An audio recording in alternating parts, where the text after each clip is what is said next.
इस कहानी में राजा अपने 3 पुत्रों को जीवन में और समय आने पर राजकाज संभालने में काम आए ऐसी 3 सीखें देते हैं।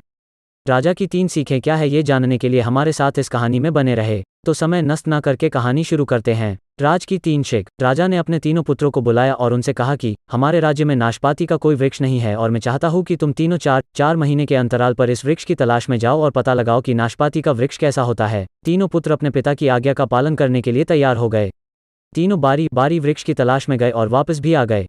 अपने तीनों पुत्रों को राजा ने फिर से अपने पास बुलाया और नाशपाती के वृक्ष के बारे में बताने को कहा। पहले पुत्र ने कहा, पिताजी नाशपाती का पेड़ टेढ़ा और सूखा था।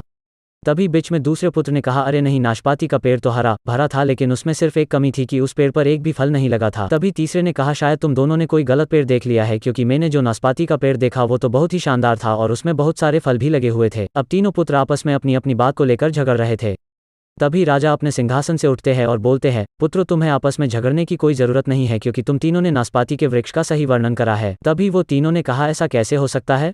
राजा ने कहा, मैंने जानबूझकर तुम तीनों को अलग अलग मौसम में वृक्ष खोजने भेजा था और तुम लोगों ने जो कुछ भी देखा वो उस मौसम के अनुसार था। राजा ने कहा, मैं तुम तीनों को इस अनुभव के आधार पर 3 सीखें देना चाहता हूँ। पहली, अगर तुम्हें किसी भी चीज़ के बारे में सही और पूरी जानकारी चाहिए तो तुम्हें उस चीज़ को लंबे समय तक देखना चाहिए, फिर चाहे वो कोई भी चीज़ क्यों ना हो। दूसरी, जैसे हर मौसम एक जैसा नहीं होता है और वृक्ष मौसम के अनुसार सूखा, हरा भरा या फलों से भरपूर रहता है, वैसे ही मनुष्य का जीवन भी एक जैसा नहीं होता है, उसमें उतार चढ़ाव आते रहते हैं।